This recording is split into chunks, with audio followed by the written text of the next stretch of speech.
पालघरमध्ये देखील लव्ह जिहादचं एक प्रकरण समोर आलेलं आहे। सिकंदर शेख हा अजय म्हस्के बनला आणि त्यानं फसवणूक केलेली आहे। अजय म्हस्के बनून त्यानं हिंदू तरुणीला फसवलेलं आहे। हिंदू तरुणीला फसवण्यात सिकंदरची बायको सुद्धा सहभागी होती। हा सुद्धा धक्कादायक प्रकार समोर आलाय। बनावट ओळखपत्राच्या आधारे मुसलमान तरुणानं हिंदू तरुणीशी लग्न केलं, मंदिरात लग्न केलं आणि तरुणीचं 6 महिने शोषण केलेलं आहे असं समोर आलंय। आक्षेपार्ह व्हिडिओद्वारे हिंदू तरुणीकडून पैसे उकळण्याचा हा आरोपीच्या पत्नीचा डाव असल्याचं या प्रकरणामध्ये उघड झालेलं आहे। पालघरमधली ही एक धक्कादायक अत्यंत अशी बातमी आपण बघतोय। कुछ आदमी लोग हैं जो फेक नाम से प्रोफाइल चलाते हैं और लड़की लोगों को अपने जाल में फंसाता है, तो उस चीज़ से आप लोग बचिए।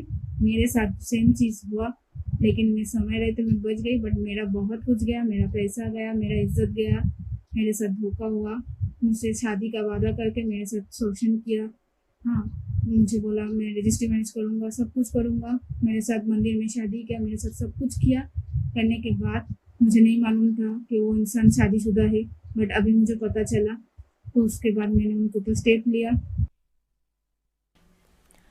आणखी तपशील आपण घेणार आहोत। प्रतिनिधी विनायक पवार आपल्याशी जोडले गेलेत त्यांच्याकडून।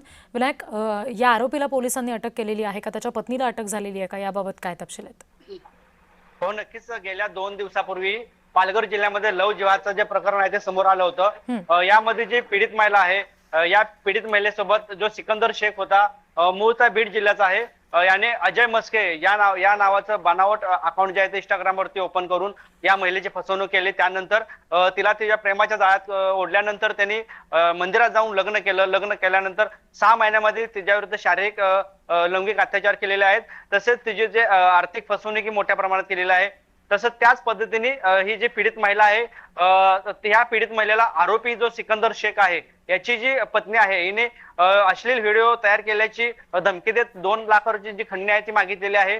या प्रकरणी पालघर पोलिसांनी केळवे पोलीस स्टेशन मध्ये गुन्हा दाखल केला असून त्याला न्यायालयात हजर केला असता 4 दिवसाची पोलीस कस्टडी आहे ती देण्यात आलेली आहे।